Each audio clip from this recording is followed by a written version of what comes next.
ہمارا ایمان ہے مسلمانوں کا کہ اللہ کون ہے؟ یکتا اور یگانہ ہے، اس کی ذات اور صفات میں اس کا کوئی شریک نہیں ہے۔ اسی طرح وہ اپنے اختیارات کو بالکل ٹھیک ٹھیک استعمال کر رہا ہے، انصاف کے ساتھ استعمال کر رہا ہے۔ اور یہ دنیا چونکہ امتحان کے لیے بنی ہے، اس لیے دنیا میں اللہ نے کچھ ٹائم کے لیے ظلم اور عدوان کو گوارا کیا ہے، اس کو پھیلنے کا موقع دیا ہے۔ وہ بادشاہ کائنات ہے، انصاف کرتا ہے، اگر وہ چاہتا تو نہ کرتا، کوئی اسے روک نہیں سکتا تھا، لیکن پھر بھی وہ آخری درجے میں انصاف پسند ہے۔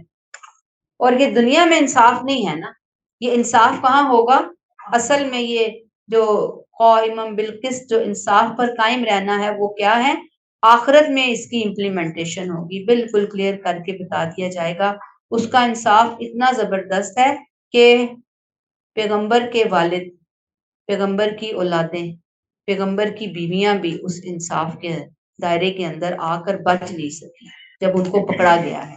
اللہ نے دنیا میں یہ بتا دیا کہ اللہ کے ہاں میرٹ کا معاملہ بہت ہی زیادہ سیریس ہے، وہ انصاف کے سامنے کسی کی نہیں دیکھ، کسی کو نہیں دیکھتا، کسی کی چلتی نہیں ہے اس کے ہاں۔ پھر کیا ہے جی؟ لا الہ الا هو العزیز الحکیم، اس کے سوا کوئی معبود نہیں، وہ زبردست اور بڑی حکمت والا ہے۔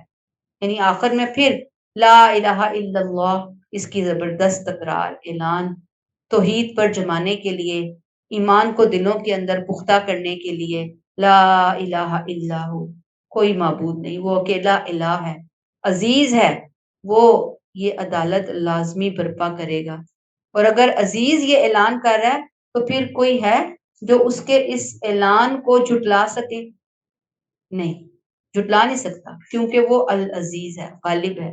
اور حکیم، الحکیم، اس کے تمام فیصلے حکمت پر مبنی ہیں۔ یعنی اگر آخرت قائم نہ کرے تو اس کے معنی یہ ہوں گے نعوذ باللہ کہ یا تو وہ بے بس ہے، یا پھر ایک کھلنڈرا ہے، نعوذ باللہ دنیا جو کھلنڈرے کا کھیل بنی ہوئی ہے، کھیل تماشا ہے، بس ایسا نہیں ہے۔ اس نے یہ دنیا کھیل تماشے کے لیے نہیں بنائی، وہ مکمل طور پر غالب بھی ہے اور حکمت والا بھی ہے، حکیم بھی ہے، طاقتور بھی ہے، اور وہ طاقت کے ساتھ اپنے حکموں کو نافذ کرنا جانتا ہے، اور وہ کرتا بھی ہے۔ اور دنیا میں اگر کوئی چیزیں ہمیں نہیں آ رہی ہوتی تو یہ اصل میں ہماری کوتاہ نظری ہے، اور اللہ کے دین کو، اللہ کے قرآن کو صحیح نہ سمجھنے کا ہی ایک معاملہ ہو سکتا ہے۔ ادروائز ہر چیز کھل کر سامنے اللہ نے کھول کر رکھ دی قرآن کی شکل میں، دنیا کے اندر اپنی آیات کی شکل میں، اور باقی جو ملے گی وہ کہاں ملے گی چیزیں؟ یہ کھول کر آخرت کے اندر۔ یہ اللہ کی گواہی ہے۔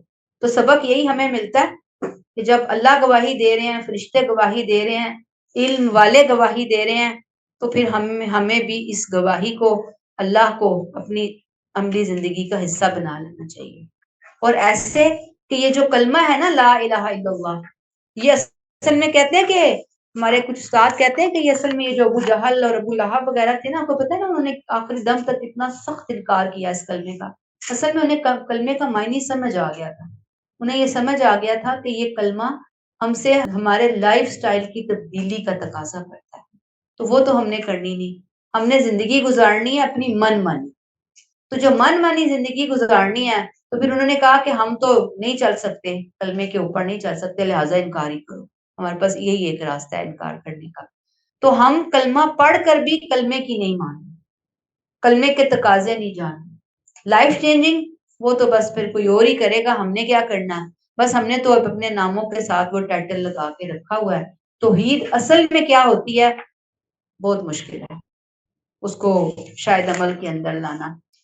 آگے آئیے آیت نمبر 19 میں، ان الدین عند اللہ الاسلام، اللہ کے نزدیک دین کیا ہے؟ صرف اسلام۔ اب توحید کی بات پڑی، اب آگے اللہ تعالیٰ اپنے دین کا تعارف کروا رہے ہیں۔ دین کیا ہے؟ لائف سٹائل وہ کون سا ہے اللہ کے نزدیک؟ اچھا، اسلام۔ اسلام ٹوٹلی سبمیشن ہے، 100% اپنے آپ کو اللہ کے آگے جھکا دینا۔ شروع سے ہی اللہ کا انسانوں سے جو مطالبہ رہا کہ کیا رویہ انسان اختیار کریں، وہ کیا ہے کہ دین اسلام کو اختیار کیا جائے۔ دیکھیں ابھی ہم نے پڑھا نا کہ شروع سے اللہ، اس کے فرشتے، اولو العلم، ایک توحید کی گواہی دیتے ہیں۔ اب وہ توحید کیا ہے؟ وہ اصل میں دین اسلام کی کے اندر امپلیمنٹیشن ہے اس دین کی، اس توحید کی۔ اسلام نام کا نہیں، پوری زندگی اللہ کے حکموں کے مطابق ڈھال لینا، اور جو ڈھالے گا، جو جھکے گا، وہ کامیاب ہے۔ جس نے اپنا دل، اپنا زبان، اپنا لباس، اپنی دوستی، اپنا جینا، اپنا مرنا، اپنی خواہشات، سب کو کس کے حکموں کے مطابق کر لیا؟ اسلام کے مطابق کر لیا، اللہ کے حکموں کے مطابق کر لیا، وہ پاس ہے۔ دنیا کے امتحان تو شاید کوئی اپنی مرضی سے کچھ لکھ لکھا کر مارجن پہ پاس ہو جائے، لیکن آخرت کا امتحان پاس نہیں ہوگا جب تک کہ اسلام کے مطابق وہ زندگی گزار کر نہ گیا ہوگا۔ اور میں نے یہاں پہ آپ کو بتا دیا کہ زندگی کیسے ہے؟ جینا، مرنا، سونا، جاگنا، اٹھنا، بیٹھنا، پہننا، اوڑھنا، ملنا، جلنا، ہر چیز کس کے مطابق ہوگی؟ بالکل اسلام کے مطابق ہوگی۔ اللہ نے کہا ان الدین عند اللہ الاسلام، اللہ کے نزدیک دین صرف اسلام ہے۔ اور دین میں نے ابھی آپ کو بتا دیا کہ دین لائف سٹائل، طریقہ زندگی کا نام ہے، اور وہ اسلام ہے۔ فرمایا وَمَا اخْتَلَفَ الَّذِينَ أُوتُوا الْكِتَابَ إِلَّا مِن بَعْدِ مَا جَاءَهُمُ الْعِلْمُ بَغْيًا بَيْنَهُمْ، اہل کتاب کے پاس حق کا یہ علم آ گیا تھا، مگر محض آپس کی ضد اور ہٹ دھرمی کی وجہ سے انہوں نے اس میں اختلاف کیا۔ یعنی اللہ نے آدم علیہ السلام سے لے کر قیامت تک کے لیے ایک ہی دین دیا، اور وہ دین اسلام۔ نہ یہودیت دی اللہ نے، نہ نصرانیت دی، نہ کوئی اور اس نے دین دیا۔ اہل کتاب کے علماء تورات اور انجیل سے اچھی طرح واقف تھے، انہیں معلوم تھا کہ یہ دین حق، دین اسلام ہی ہے۔ انہیں یہ معلوم تھا کہ آخری نبی نے تشریف لانا ہے، انہیں معلوم تھا کہ اللہ کی آخری کتاب آنی، نہیں، سب کچھ ان کے اوپر عیاں تھا۔ اور نہ ماننے کی وجہ یہ نہیں تھی کہ انہیں علم نہیں تھا، علم تھا، بہت اچھی طرح علم تھا، حق سمجھ آ گیا تھا، لیکن نہیں مانا۔ تو کیوں نہیں مانا انہوں نے؟ بغیم بینہم، اپنی ضد، اپنے حسد، اپنے اناد کی وجہ سے انہوں نے جان بوجھ کر اختلاف کی راہ کو پسند کیا، اسلام کی بجائے یہودیت کے بت کھڑے کیے، نصرانیت کے بت کھڑے کیے۔ انہوں نے اللہ کی اتنی عظیم نعمت، کون سی نعمت؟ نعمت اسلام کو، نعمت توحید کو ضائع کر دیا۔ اب اللہ نے اس طرح کے لوگوں کو، یعنی آپ صلی اللہ علیہ وسلم کے مخاطبین کی بات ہو رہی ہے، اللہ نے اسلام کی شکل میں، قرآن کی شکل میں، نبی کی شکل میں دین حق کو مکمل اور اصل صورت میں نازل کر کے انہیں دوبارہ موقع دے دیا کہ آؤ، ایک آخری موقع ہے، صراط مستقیم کو پالو، ہدایت پالو، دنیا آخرت کی کامیابیاں حاصل کر لو۔ اسلام کی عالمگیریت یہ جو ہے نا، اس کے اوپر کیا کر لو تم؟ اپنا عمل جو ہے نا وہ اس کو بہتر بنا لو۔ تو اللہ تعالیٰ ہمیں بس توفیق عطا فرمائے کہ ہم ان باتوں کو جاننے والے بنے۔ میں ایک چھوٹا سا آرٹیکل شیئر کروں گی، پہلے میں یہ آیت کمپلیٹ کر دوں۔ فرمایا کہ وَمَن يَكْفُرْ بِآيَاتِ اللَّهِ، جو لوگ اللہ کی آیتوں کے اس طرح منکر ہوں تو انہیں یاد رکھنا چاہیے فَإِنَّ اللَّهَ سَرِيعُ الْحِسَابِ، کہ اللہ بہت جلد حساب لینے والا ہے۔ اللہ تعالیٰ نے آپ کے دور کے مخاطبین اور ان لوگوں کو کہ جو یہ پرانی روش چھوڑنے کے لیے تیار نہیں ہے، اللہ کے نازل کردہ دین حق کو جنہوں نے ضد اور حسد کی وجہ سے ٹھکرا دیا ہے، اے محمد صلی اللہ علیہ وسلم یہ یاد رکھیں کہ اللہ بھولنے والا نہیں ہے، پھر اللہ حساب میں جلدی کرنے والا ہے۔ یہ نہ سوچیں کہ اللہ نے انہیں کھلا چھوڑ دیا۔ حضرت یحییٰ علیہ السلام کے الفاظ کوٹ ہوئے ہیں، آپ فرماتے ہیں کہ درختوں کی جڑوں پر کلہاڑا رکھا ہوا ہے۔ کلہاڑا لے کے کوئی کھڑا ہے، کا مطلب ہے وہ تیار ہے نا درخت کاٹنے کے لیے۔ تو ان کا درخت، بنی اسرائیل کا درخت کٹنے والا، اور پھر وہ کٹ کے رہا۔ یہ جو یہاں لفظ آئے نا ان اللہ سریع الحساب، حساب لینے میں دو پہلو ہیں جلد حساب لینے میں۔ نمبر 1، چاہے دنیا میں فوری پکڑ ہو، جیسے دنیا میں پیغمبر کی موجودگی میں رسوائی ہوتی ہے، ذلت آتی ہے، یا اللہ کا عذاب آتا ہے، لیکن کب؟ پیغمبر کی موجودگی میں۔ دوسرا، آخرت میں اللہ کا حساب نہایت تیز، مکمل اور درست ہوگا۔ اللہ سریع الحساب ہے، سمجھ لینا چاہیے کہ ٹال مٹول، وقت گزاری یا بہانے سے کوئی بچ نہیں سکتا۔ تو یہاں سے جو ہمیں لیسن ملتا ہے وہ یہ کہ ایک تو بغیم بینہم بہت ہے ہمارے یہاں بھی، دین والوں میں بھی ہے، قرآن پڑھنے والوں میں بھی ہے، آپس میں دل پھٹے ہوئے ہیں بالکل، ایک جگہ نہیں اکٹھے ہو سکتے، ایک بات میں نہیں متفق ہو سکتے، ہر ایک کو اپنی انا لے کر بیٹھی ہوئی ہے، میں کیوں جھکوں، میں کیوں مانوں، میں کیوں پیچھے رہوں، وہ کیوں آگے نکل جائے، اس کو زیادہ شاباش کیوں مل جائے، میری کیوں واہ واہ نہیں ہوئی، مجھے کیوں نہیں حوصلہ افزائی ملی۔ حوصلہ افزائی کی تو دیکھیں سب کو ضرورت ہوتی ہے نا، اس طرح کی کتنی باتیں ہیں جو ہم دیکھ رہے ہوتے ہیں، اور پھر ہم اس کے آگے بڑھ کر فرقہ واریت، میرا مسلک صحیح، میرا فرقہ صحیح، میرے ٹیچر صحیح، میرے عالم صحیح، میرے اسکالر نے صحیح بتایا، باقی سب جہنمی، اپنے علاوہ کسی اور کو ہم کوئی اہمیت ہی نہیں دیتے۔ ایک کہتا ہے میری بات مانی جائے گی، دوسرا کہتا ہے میری بات مانی جائے گی۔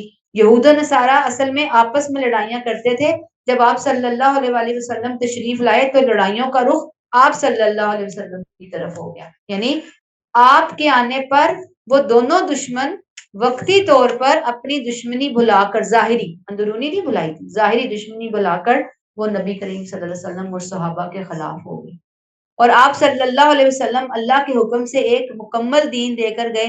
آپ کے جانے کے بعد امت مسلمہ صلی اللہ علیہ وآلہ وسلم نے آپ کے بعد دین کے اندر وہی یہود و نصارہ والا رویہ اختیار کر کے دین کو ٹکڑے ٹکڑے کر دیا، فرقہ واریت، مسلک پرستی۔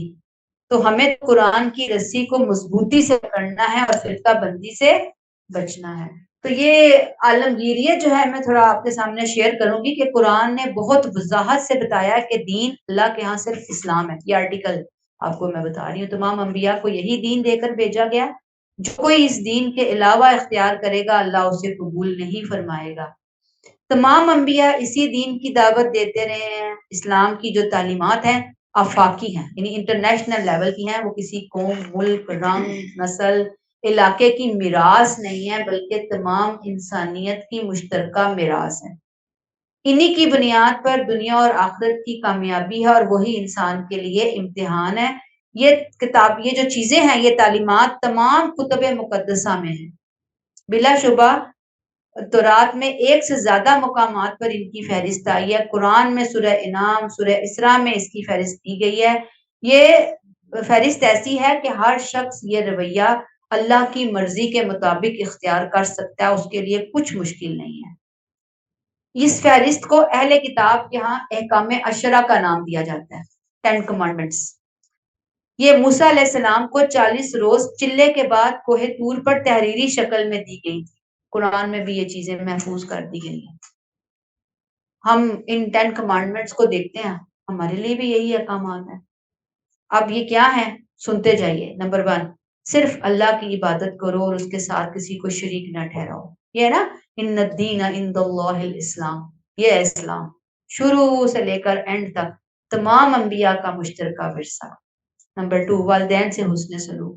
نمبر 3، اولاد کو مفلسی کے ڈر سے قتل نہ کرو۔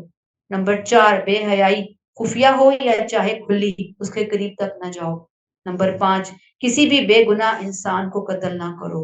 نمبر 6، یتیم کا مال ناحق نہ کھاؤ۔ نمبر 7، عہد کی پاسداری کرو۔ نمبر 8، ماپ تول میں کمی نہ کرو۔ نمبر 9، عدل کرو۔ نمبر 10، زمین پر اکڑ کر مت چلو۔ دیکھیں، یہ وہ اسلام تھا جس کی فہرست جعفر طیار نے نجاشی کے دربار میں پیش کی تھی۔ یہ صورتحال ہے۔ اللہ ہمیں توفیق دے کہ ہم ان چیزوں کو اپنے عمل کا حصہ بنائیں۔ آیت نمبر 20، فَإِنْ حَاجُّوكَ فَقُلْ أَسْلَمْتُ وَجْهِيَ لِلَّهِ وَمَنِ اتَّبَعَنِ۔ اے نبی، اگر یہ لوگ آپ سے جھگڑیں تو کہہ دیجئے کہ میں نے اور میرا ساتھ دینے والوں نے تو اپنے آپ کو اللہ کے حوالے کر دیا۔ یہاں کیا کہا جا رہا ہے کہ یہ جھگڑالو اہل کتاب جو آپ سے جھگڑا کرنے کے لیے آئے، ان کو کیا جواب دینا ہے؟ اتنا کلیئر میسج آنے کے بعد، کون سا کلیئر میسج؟ ان الدین عند اللہ الاسلام۔ پھر وہ پچھلی آیت، شاہد اللہ انہ لا الہ الا، اللہ ایک ہے، اس کے علاوہ کوئی معبود نہیں۔ اتنا کلیئر میسج آ گیا، یعنی پہلے مرحلے پر دین اسلام کی حقیقت بیان کر دی، اور اب دوسرے مرحلے آیت 20 میں اس کی اگلا مرحلہ بتایا جا رہا ہے کہ اگر یہ بحث کرے تو اے نبی اپنا اور اپنی امت کا عملی اطاعت کا پلان ان کے سامنے رکھ دیجیے۔ یہ جھگڑا کرنے والوں کو کلیئر کٹ جواب، جو حق کو ماننے کی بجائے ٹال مٹول کریں۔ یہ جھگڑا اصل میں ضد ہٹ درمی کے ساتھ کیا جانے والا مناظرہ ہے، جو وہ آستینیں چڑھا چڑھا کر آپ صلی اللہ علیہ وسلم اور صحابہ سے کرنے کے لیے آتے تھے۔ تو آپ انہیں کیا کہہ دیں جب یہ آپ سے جھگڑنے کے لیے آئیں؟ فقل اسلم تو، کہہ دو کہ میں نے تو اپنے آپ کو اللہ کے حوالے کر دیا، وجہی اللہ، اور ومن اتبعان، اور جس نے میرا ساتھ دیا۔ آپ نے صرف اپنے بارے میں نہیں کہنا، بلکہ آپ کے ساتھ جو آپ کے ماننے والے ہیں ان کا بھی آپ نے نمائندہ بنتے ہوئے یہ پیغام کہنا ہے، دینا ہے کہ میں نے اور میرے ماننے والوں نے سب نے اپنے آپ کو کس کے حوالے کر دیا؟ اللہ کے۔ وجہیہ، وجہیہ دل، دماغ، چہرہ، ارادے سب کو جھکا دیا۔ اسلمت للہ، پڑھا ہے نا پیچھے بھی ہم نے، اسلم تو اللہ کے سپورٹ کر دیا، ہم بالکل یکسو ہیں، ہم کمیٹڈ ہیں، ہم نے اطاعت کر لی۔ چہرہ حوالے کرنا در حقیقت اپنی ذات کو اللہ کے حوالے کرنا ہے۔ ایک مختصر مگر بھرپور اعلان، میں اور میرے ماننے والے خود اللہ کے آگے جھک چکے ہیں۔ اب تمہیں سوچنا ہے کہ تم کس کے آگے جھکتے ہو۔ یہ جو اسلام کے خلاف بحث و مباحثہ کر رہے ہیں، یہ آخر کس چیز کے خلاف زور لگا رہے ہیں؟ اللہ کے خلاف نا، توحید کے خلاف، اسلام کے خلاف، حق کے خلاف، رسول کے خلاف، قرآن کے خلاف، اور اتنی مخالفت کہ انہوں نے سب یہ اکٹھے ہو گئے ہیں کفر کی مخالفت میں۔ وَقُلِ الَّذِينَ أُوتُوا الْكِتَابَ وَالْأُمِّيِّينَ أَسْلَمْتُمْ، پھر اہل کتاب اور بنی اسماعیل کے ان امیوں سے پوچھو کہ کیا تم بھی اسی طرح اپنے آپ کو اللہ کے حوالے کرتے ہو؟ اے نبی آپ کیا کریں؟ ان اہل کتاب اور ان امیوں سے پوچھئے کیا کہ کیا یہ کیا کرتے ہیں؟ اپنے آپ کو اللہ کے حوالے کرتے ہیں۔ یہ امیون کون ہیں؟ امی سے ہے وہ شخص جو پڑھنا لکھنا نہ سیکھ سکا، بالکل ایسے جیسے ماں کے پیٹ سے وہ آیا ہے۔ اور یہ امیون کا لقب خاص طور پر بنی اسماعیل عربوں کے لیے استعمال ہوتا تھا۔ وہ قوم امی کہلائی، بنی اسماعیل، جن کے پاس آسمانی کتاب نہیں تھی۔ یہ لوگ زیادہ تر بدویانہ سادہ زندگی، دیہاتی زندگی بسر کرتے تھے۔ ان میں باقاعدہ مدرسہ اسکول سسٹم موجود نہیں تھا۔ ان کے برعکس بنی اسرائیل یہود و نصارہ اہل کتاب کہلاتے تھے، کیونکہ وہ آسمانی کتابوں کے حامل تھے۔ یاد رکھیے کہ امی کا لفظ، امیون کا لفظ کسی کمزوری انسلٹ کے طور پر استعمال نہیں ہوا، قرآن نے نہیں استعمال کیا، حقیقت بیان کی گئی جس کو سب مان چکے تھے۔ ایک گروہ کے پاس اللہ کی کتاب تھی، دوسرا گروہ اللہ کی کتاب کے بغیر تھا، لہٰذا جس کے پاس کتاب تھی وہ ان کو امی کہتے تھے۔ امی سے مراد کہ جو کتاب کے بغیر تھے۔ کہا جاتا ہے کہ عربوں کے لیے اس کا استعمال اہل کتاب نے ہی شروع کیا، وہ خود کو اہل کتاب کہتے اور عربوں کو آسمانی کتاب نہ ہونے کی وجہ سے کیا کہتے؟ امی ہی۔ قرآن نے یہ لفظ وہیں سے لیا، اس میں ان کی کوئی تحقیر نہیں تھی، بلکہ اہل کتاب اور عربوں کا فرق جب بتانا تھا کہ ایک طرف گروپ ہے اہل کتاب کا اور ایک طرف گروپ ہے امیین کا، تو قرآن نے امیین کا لفظ یوز کیا۔ یہ بالکل سادہ سی بات۔ قرآن نے نبی کریم صلی اللہ علیہ وسلم کے لیے سورہ الاعراف آیت 157 میں بھی یہی لفظ یوز کیا، النبی الامی، نبی امی، کہ آپ کا معجزہ کہ آپ نے کسی انسان سے لکھنا پڑھنا نہیں سیکھا، لیکن پھر بھی آپ نے علم وحی سے دنیا کو سب سے اعلیٰ اور کامل دین عطا فرمایا۔ تو کیا کہا گیا آیت میں کہ اے نبی صلی اللہ علیہ وسلم، ان اہل کتاب جنہیں کتاب دی گئی اور امیین سے بھی پوچھئے، کیا پوچھئے؟ اسلم تم، کہ کیا تم بھی اپنے آپ کو اسی طرح اللہ کے حوالے کرتے ہو، حق کی فرما برداری قبول کرتے ہو، مانتے ہو؟ بالکل ایسے جیسے ابھی آیت کے شروع میں فَقُلْ أَسْلَمْتُ وَجْهِيَ لِلَّهِ، میں نے اپنے آپ کو جھکا دیا اور میرے ماننے والوں نے بھی اپنے آپ کو جھکا دیا۔ بالکل ان سے بھی پوچھو کہ کیا تم اب مانتے ہو، سرنڈر کرتے ہو؟ یہ انداز ایک طرف دعوت کا ہے کہ اب آخری موقع آ گیا، ابھی بھی وقت ہے، آؤ اسلام قبول کر لو، نجات پا لو۔ دوسری طرف دھمکی ہے کہ تمہاری ضد اور بحث بے فائدہ ہے، اب فیصلہ تمہارے اپنے ہاتھ میں ہے۔ اور تیسری طرف ان کے انکار پر بیزاری کہ نہیں مانتے تو نہ مانو، تمہارے لیے تمہاری دنیا، ہمارے لیے ہماری دنیا، اب مناظرہ بازی اور بحث میں ہم اپنا وقت ضائع نہیں کریں گے، ہم نے اپنی راہ اختیار کر لی، تم اپنی راہ اختیار کرو۔ فَإِنْ أَسْلَمُوا فَقَدِ اهْتَدَوْا، اگر انہوں نے فرما برداری اختیار کر لی تو وہ راہ ہدایت پا لیں گے۔ اصل میں یہود و نصارہ نے جس وقت اللہ کے دین اسلام کو یعنی یہودیت اور نصرانیت کی شکل کو جان بوجھ کر مسخ کیا، اور اب یہ یہودیت اور نصرانیت کی حمایت میں، یعنی پہلے انہوں نے یہودیت اور نصرانیت کا نام لگایا، دین اسلام کو دیا، یہودیت اور نصرانیت کو بیچ میں گھسایا، اس کے اندر بدعات گھڑی دین اسلام کے اندر، اب اسی کی حمایت میں اسلام کی مخالفت میں نبی سے انہوں نے مناظرہ چھیڑا ہوا ہے، مسلمانوں سے مناظرہ چھیڑا ہوا ہے، جان بوجھ کر، انہیں پتا ہے کہ حق کیا ہے، انہیں پتا ہے کہ جو دعوت آپ دے رہے ہیں اس کی حقیقت کیا ہے، لیکن اس کے باوجود وہ مناظروں سے باز نہیں آ رہے۔ تو آپ انہیں بتا دیجیے نبی صلی اللہ علیہ وسلم کہ اب اس بحث میں وقت ضائع کرنے کی کوئی ضرورت نہیں ہے، ہم کوئی بحث نہیں کریں گے، ان سے بھی اور امی اربوں سے بھی کہہ دیجیے کہ میں نے اور میرے ساتھیوں نے اپنے آپ کو اللہ کے حوالے کر دیا، ہم نے اسلام کا قلادہ اپنی گردنوں میں ڈال دیا۔ یہ بڑی امپورٹنٹ بات، جھکنا صرف نام نہاد جھکنا نہیں ہے، کلمہ پڑھنا صرف زبان سے کلمہ پڑھنا نہیں ہے، اپنے آپ کو واقعتاً اندر سے جھکا کرنا۔ آؤ اگر تم بھی اس بازی کے لیے تیار ہو تو آگے بڑھو، بسم اللہ کرو، اسلام کا قلادہ اپنے گردنوں کے اندر ڈالو، اللہ کے غلام بن جاؤ، اللہ کے آگے جھک جاؤ، اور اگر فَإِنْ أَسْلَمُوا انہوں نے ایسا کیا فَقَدِ اهْتَدَوْا تو پھر وہ بھی سیدھے راستے پر آ گئے۔ لیکن آئے گا کون؟ وہ تو چاہتے ہی نہیں آنا، وہ تو دور سے ہی بھاگ گئے ہیں، شیطان کا راہ ان کو زیادہ پسند آئی ہے اللہ کی راہ کی نسبت۔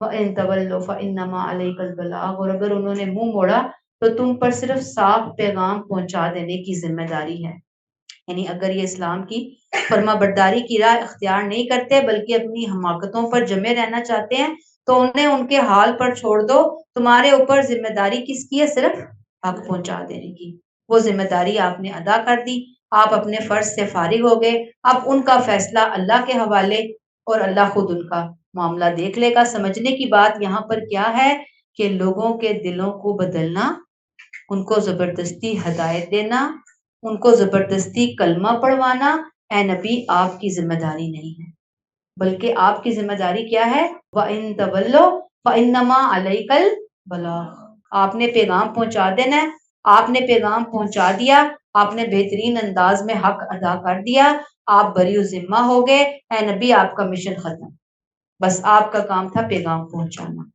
واللہ بصیر بالعباد، اللہ خود اپنے بندوں کے معاملات کو دیکھنے والا ہے، سارے معاملات وہ خود دیکھ رہا ہے، ہر ایک کے ساتھ وہی معاملہ کرے گا جس کا اس کو وہ مستحق پائے گا، کیونکہ اس کے علم میں کمی کوئی نہیں ہے، ہر چیز کو بہترین انداز میں جاننے والا ہے، آخری فیصلہ اسی کی عدالت میں ہوگا کیونکہ وہ خود دیکھ رہا ہے۔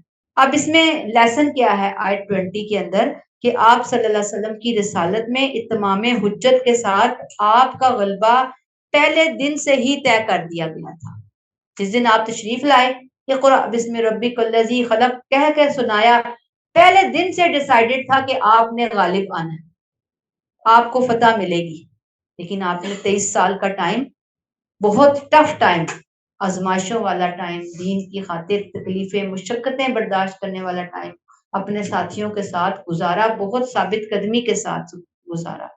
اب ہم امتیوں کا اصل کام یہی ہے کہ اسلام کا خوبصورت پیغام پہلے اپنے اخلاق اور اپنے کردار کے اندر لے کر آئیں، پھر ہم اس کو دنیا تک پہنچائیں جیسے نبی نے پہنچایا، جیسے نبی کے آپ صلی اللہ علیہ وسلم کے جو ساتھیوں نے پہنچایا، آگے امت کی جو جنریشنز ہیں ان کی یہ ذمہ داری بنتی ہے۔ یاد رکھیے گن پوائنٹ پر نہ کسی کو ہم بدلوا سکتے ہیں، نہ بدلوانے کا ہمیں کسی نے رائٹ کیا، ہمیں تو حکمتیں بتائی ہیں، ہمیں نرمیاں بتائی ہیں، ہمیں خوبصورتیاں بتائی ہیں دین کی، ان میں سب سے بڑی بات تو پہلے ہم خود اپنے اوپر امپلیمنٹ کریں، باقیوں کا معاملہ بعد میں آتا ہے۔ ہم کہتے ہیں باقی پہلے سیدھے ہوں میری تو خیر ہے، اور اگر میں آ گئی ہوں تو پھر دوسرا کیوں نہیں آیا بھائی، آؤ۔ اور یہ میں بھول جاتی ہوں کہ مجھے آتے آتے 50 سال لگ گئے سمجھتے سمجھتے، اب جمعہ 4 دن کے جو بچے ہم کہتے ہیں وہ ابھی سمجھ جائیں، تو ٹھیک ہے ہم کوشش تو کرتے ہیں، ہم دعا بھی کرتے ہیں، ہم سمجھانے کی بھی کوشش کرتے ہیں اچھے طریقے سے، ٹائم ہم نے تو گزار لیا، ہمیں نہیں سمجھ آئی ہم سمجھاتے ہیں، لیکن حکمتوں کو نہیں ہاتھ سے نکل دینا، ہدایت دینا اللہ کے ہاتھ میں ہے۔ اللہ نے اپنے حبیب محمد مصطفیٰ صلی اللہ علیہ وسلم سے فرما دیا، بے شک تو ہدایت نہیں کر سکتا جسے تو چاہے، سورہ قصص میں آئی ہے، لیکن اللہ ہدایت کرتا ہے جسے چاہے اور وہ ہدایت والوں کو خوب جانتا ہے۔ تو بچوں کے لیے، سب دوسروں کے لیے دعا کیا، اللہ انہیں ہدایت عطا فرما دے، ان کے دلوں کو پھیر دے۔ ہم تو اپنے عمل سے بس ان کے سامنے ایک خوبصورت کردار پیش کر رہے ہیں، ہمارے کردار میں پھر کوئی جھول نہیں ہونی چاہیے بتاتے ہوئے، اگر ہم جھول کر کے بتا رہے ہیں تو پھر ہم تو خود ان کو موقع دے رہے ہیں نا نہ آنے کا، متنفر ہونے کا۔ آیت نمبر 21، ان الذین یکفرون بآیات اللہ، جو لوگ اللہ کی آیات کا انکار کر رہے ہیں۔ اب اللہ نے آیت 20 میں یہ نبی کی زبان سے کہلوا دیا کہ نجات چاہتے ہو تو اسلام لے آؤ، نہیں چاہتے تو پھر تمہاری اپنی مرضی ہے۔ اب یہاں آیت 21 کے اندر ان کے مزید بڑے بڑے 3 جرائم بتائے جا رہے ہیں، یہ 3 جرائم ان کی زندگیوں میں ہیں، یہ اللہ کی رحمت کے مستحق کیسے ہو سکتے ہیں۔ جرم نمبر 1، ان الذین یکفرون بآیات اللہ، یہ کیا کرتے ہیں؟ اللہ کی آیات کا انکار کر رہے ہیں۔ کون؟ خاص طور پر نبی کریم صلی اللہ علیہ وسلم کے زمانے کے بنی اسماعیل اور اہل کتاب، جن تک قرآن کی دعوت نبی کی زبان سے براہ راست پہنچ رہی تھی، لیکن وہ جان بوجھ کر انکار کی روش پر اڑ گئے تھے۔ اصلاً انکار ایمان کی جڑ ہی کاٹ دیتا ہے، اور باقی تمام گناہ اسی انکار کی پیداوار ہیں۔ اب آپ دیکھیں کہ ایک ڈاکٹر کسی مریض کو بڑے خلوص سے کوئی نسخہ لکھ کے دے، دوائی لکھ کے دے، اور وہ مریض جو ہے نا اس نسخے کو پکڑ کے جان بوجھ کے پھاڑ دے، تو پھر کیا ہوگا؟ کس کا نقصان ہے؟ ڈاکٹر کا یا مریض کا؟ مریض کا۔ بیماری بڑھتی چلی جائے گی، اور بہت ممکن ہے کہ حد سے بڑی تو مار ہی جائے گا، اپنا نقصان خود کر لے گا۔ تو ایسا ہی انجام ہے ان لوگوں کا، یہ اللہ کی آیات کو جھٹلا رہے ہیں، ان الذین یکفرون بآیات اللہ، اور یہ اپنی روحانی بیماری کو خود بڑھاوا دے کر خود اپنے آپ کو ہلاکت کے کھڈے میں ڈال دیں۔ یکفرون بآیات اللہ بس پر رکے گا تو نہیں نا، پھر یہ بیماری بڑھے گی۔ نبی آئے، اللہ نے اپنا نسخہ بھیجا قرآن کی شکل میں شفا دینے کے لیے، اور انہوں نے کہا ہمیں شفا نہیں چاہیے، تو پھر نہیں چاہیے تو پھر جاؤ مرو جدھر مرضی جا کے، جس کھڈے میں جا کے گرنا گرو۔ دوسری بات، وَيَقْتُلُونَ النَّبِيِّينَ بِغَيْرِ حق، دوسرا جرم، جنہوں نے نبیوں کو ناحق قتل کیا بغیر حق۔ یہود کے اس جرم کی سنگینی عام انسانوں کا قتل نہیں تھا، وہ نبیوں کا قتل تھا، استغفر اللہ۔ اور بنی اسرائیل کی تاریخ میں یہ سانحہ کئی بار پیش آیا۔ نبی کو قتل کرنا اصلاً ہدایت کا دروازہ بند کرنا تھا۔ مفسرین کہتے ہیں انہوں نے بڑی تعداد میں انبیاء کو قتل کیا۔ قرآن و سنت میں ہمیں یہ تعداد تو نہیں پتہ چلتی، لیکن کہا جاتا ہے کہ انہوں نے ایک دن میں 70 انبیاء کو قتل کیا، استغفر اللہ۔ کہیں بتایا جاتا ہے 300 انبیاء کرام کو قتل کیا۔ پھر جو حضرت زکریا علیہ السلام، وہ تو قرآن میں ذکر آیا، ان کو شہید کیا، حضرت یحییٰ کو، حضرت عیسیٰ علیہ السلام کو اپنے حساب سے، تو انہوں نے اپنے حساب سے ختم شہید کر دیا تھا، وہ تو اللہ نے ان کو اوپر اٹھا لیا۔ یہ ان کا معمول تھا کہ حق سننے کی بجائے نبیوں کو ہی راستے سے ہٹا دیتے تھے، زبان چپ کروا دی ہمیشہ کے لیے۔ اصل میں یہ کوئی معمولی جرم نہیں تھا، یہ اللہ کے باغی تھے۔ یہ کیا تھا؟ باغی، اللہ کے نمائندے کوئی قتل کرتے ہیں، استغفر اللہ۔ تیسرا جرم، وَيَقْتُلُونَ النَّاسَ، یہ انہوں نے قتل کیا ان لوگوں کو، یأمرون بالقسط من الناس، جنہوں نے خلق خدا کو انصاف کے راستے کی طرف بلایا، ان کو بھی انہوں نے قتل کر دیا۔ یہ کون تھے؟ علماء، اسکالرز، مصلحین، انبیاء کے فالوورز، حق کی طرف بلانے والوں کو ظلم اور سرکشی کی انتہا۔ یا امرون بالقسط، جو لوگوں کو انصاف کا حکم دیتے، وہ بھی ان کی ہٹ لسٹ پر آ جاتے۔ انسانیت کی ہدایت کے چراغوں کو انہوں نے بجھانے کی بہت کوششیں کی، اور بجھایا بھی، آج تک بجھا رہے ہیں۔ فبشرہم بعذاب علیم، ایسے لوگوں کو اے نبی دردناک عذاب کی خبر سنا دو. فبشرہم، بظاہر یہ فبشر شاباش کا جملہ ہے، خوشخبری کے الفاظ ہیں، مگر یہاں اس لفظ کا استعمال ایسے ظالموں کے لیے طنز کے طور پر ہوا ہے، دھمکی کے طور پر ہوا ہے کہ اے نبی ان مجرموں کو بشارت سنا دو کہ ان کے لیے دردناک عذاب تیار ہے، ان کا انجام پکا ہے، ٹلنے والا نہیں. یہ بالکل ایسے ہے نا کہ جیسے کوئی اسٹوڈنٹ، استاد بار بار سمجھا رہا ہے کہ بھی نقل نہیں کرنی، چیٹنگ نہیں کرنی، بہت غلط ہے، اور پھر کسی دن جب دیکھ لے استاد شاگرد کو نقل کرتے ہوئے کہ اچھا جی شاباش، نقل کر رہا ہے بار بار سمجھانے کے باوجود، تو استاد کے شاباش، اب تمہارا نام چیٹرز کی لسٹ میں آ گیا. تو پھر وہ کوئی شاباشی کوئی خوش ہو کے تو نہیں دے رہا نا، وہ اصلاً طنز کر رہا ہے کہ اب نام بھی آ گیا تو اس کے بعد پتہ ہے سزا بھی تمہیں ملے گی. تو یہاں دل اور دماغ کو جھٹکا دینے کے لیے اللہ نے عذاب کے ساتھ خوشخبری کا لفظ لایا ہے کہ شاید ان کی عقل میں کوئی بات آ جائے، شاید اس طنز کو سن کر یہ سنبھل جائے، یہ اپنی اصلاح کر لیں. تو ہمارے لیے اس میں سے ٹیک اویز کیا ہے کہ آج بھی ہم علماء کو قرآن اور مستند سنت کی بات پر پرکھتے نہیں ہیں، بلکہ اپنے مسلک اور اپنی رائے کے پیمانے پر پرکھتے ہیں. جتنی ہماری چھوٹی چھوٹی عقلیں ہیں، جتنے ہمارے، وہ کہتے ہیں نا کہ کنویں کا مینڈک، سنا ہی ہوگا آپ نے کہ اپنے کنویں کو ہی سب کچھ سمجھتا ہے، اسے پتہ ہی نہیں کہ سمندر کیا چیز ہوتی ہے. تو کنویں کے مینڈک اب وہیں وہیں ٹرا رہے ہوتے ہیں، انہیں کچھ پتہ نہیں ہوتا کہ اگر کوئی بول رہا ہے تو کہاں سے بول رہا ہے، کیسے بول رہا ہے. زبانیں بند کی جاتی ہیں. اگر کوئی عالم ہمارے فرقے کے مطابق کہے تو ہم کہتے ہیں واہ واہ بہت زبردست، بڑے نیک ہیں، بڑے اچھے ہیں، بڑی اچھی بات کی. لیکن اگر وہی ہمارے مسلک کے خلاف کوئی بات کہیں تو اتنا ہم طوفان بدتمیزی برپا کرتے ہیں. آج کل تو خیر سوشل میڈیا، فیس بک ہمارے ہاتھ میں آ گیا، چڑھا ہوا ہے. طوفان بدتمیزی، کتنے علماء کو شہید کیا جا چکا ہے. اگر اختلاف ہے تو اختلاف کو اخلاق کے ساتھ بیان کریں، بولیں، لکھیں، دلائل دیں. یہ تو نہیں کہ بالکل آپ کو کہا گیا کہ بات ہی نہ کریں، کریں گے لیکن تمیز، شائستگی کے پہلو کے ساتھ. یہ درست نہیں ہے کہ ہم اٹھ کر ان کے خلاف زبانیں گندی کرنا شروع کریں، گالیاں دیں، ان کو دھمکیاں دیں، ان کو قتل کرنا شروع کر دیں، ان کے اوپر الزامات لگانا شروع کر دیں. استغفر اللہ. یاد رکھیے کہ جو علماء کی عزت نہیں کرتا وہ علم کی عزت بھی نہیں کرتا. سارے علماء جس مسلک کے بھی ہیں قابل احترام ہیں. ٹھیک ہے ہمارے سے ان کا پوائنٹ آف ویو نہیں ملتا، تو کیا اب ہم پوائنٹ آف ویو نہیں مل رہا تو ہم تہذیب اور شائستگی کے دائرے سے نکل کر باہر آ جائیں گے، بدتمیزیاں کرنا شروع کر دیں گے؟ یاد رکھیں سارے مسالک کے علماء کی عزت اور احترام کرنی ہے.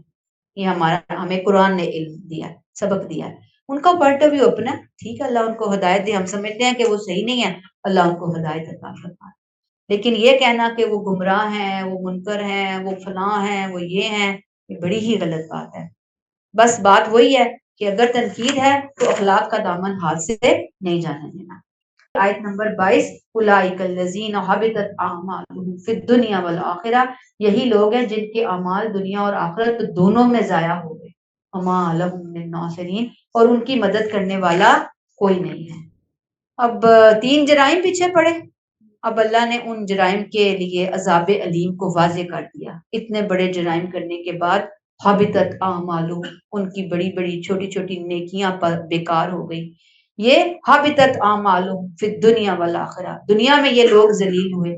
مثلا آپ دیکھیں پچھلی قوموں میں، قوم نوح، قوم عاد، قوم سمود، قوم لوط، انہوں نے اپنے انبیاء کو ماننے سے انکار کیا. بظاہر دنیا میں بڑی ترقیاں کی، لیکن آخر دنیا میں ان کے نظام، ان کے اعمال کی وجہ سے تباہ کر دیے. دنیا تباہ ہو گئی نا، اتنے بڑے بڑے نظام، سلطنتیں سب ختم ہو گئی. قرآن کی یہ پیشن گوئی حبطت اعمالهم فی الدنیا والآخرہ، پھر دنیا میں حرف بحرف پوری ہوئی، تھوڑے ہی عرصے میں ان کی ساری تدبیریں ختم ہو گئی. ذلت اور نامرادی کے ساتھ نبی کریم صلی اللہ علیہ وسلم کے زمانے میں بھی جو یہود تھے ان کو نکالا گیا نا وہاں مدینہ سے، جزیرہ نما عرب سے بھی نکال دیا گیا. ایسے نکالا گیا وما لهم من ناصرین، ان کا کوئی حامی اور مددگار نہیں تھا. یعنی حبطت اعمالهم فی الدنیا، حرف بحرف پوری ہوئی. اور پھر والآخرہ، ظاہری بات ہے کہ جب دنیا میں پوری ہوئی ہے تو آخرت میں بدرجہ اولا پوری ہوگی. ان کی کوئی نیکی کوئی وزن نہیں رکھے گی، سب کچھ برباد ہوگا. نہ دنیا میں کوئی مدد کرنے والا تھا، نہ آخرت میں کہیں سے کوئی مدد ملے گی. سارے دروازے بند، کوئی سہارا نہیں ہے. اور یاد رکھیے کہ نیکیوں کی اصل قبولیت ایمان کے ساتھ ہے.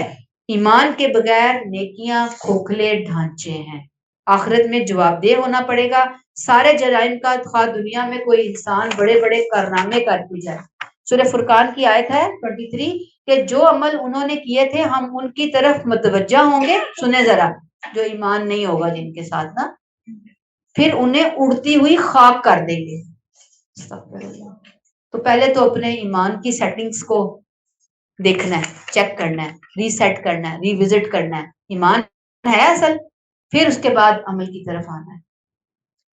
لیسن کیا ہے کہ آج ہمارے مذہبی طبقے میں یہ ہوا چل پڑی، چھوٹی چھوٹی باتوں پر کفر کے فتوے، قتل کے فتوے، حالانکہ آپ نے تو اپنے دور کے منافقین جن کا نفاق دنیا میں کھل گیا تھا، آپ نے ان کو منافق نہیں کہا، پتہ ہے نا آپ کو، خاموشی اختیار کی۔ آج ہم نے فتووں کی فیکٹریاں کھولی ہوئی ہیں اور یہ بڑی سخت بات ہے۔ اللہ ہمیں ہدایت عطا فرمائے، اللہ سب کو ہدایت عطا فرمائے۔ ہمیں ارد گرد لوگ نظر آتے ہیں کمزور اعمال والے، تو آپ یہ سوچ لیا کریں نا کہ ہماری اپنی غلطیاں ہوں گی کہ ہم ان کو صحیح دعوت پہنچائی نہ سکے، اپنی فیملی میں، باہر۔ ہم یہ کیوں خود کو الاؤنس دیتے ہیں کہ نہیں ہم تو بڑے صحیح ہیں، جیسے ہم نے تو آخری درجے میں جا کے پیغام پہنچا دیا، اب یہ نہیں مان رہے، یہی پکڑ میں آئے، ہم نے نہ پہنچایا ہوگا۔ اور وہ جو ہے اللہ ان کو ہدایت عطا فرمائے، آمین۔ یہاں پہ ہم اس کو روک لیتے ہیں۔ سبحانک اللہم و بحمدک، نشہد ان لا الہ الا انت، نستغفرک و نتوب الیک۔ السلام علیکم ورحمۃ اللہ وبرکاتہ۔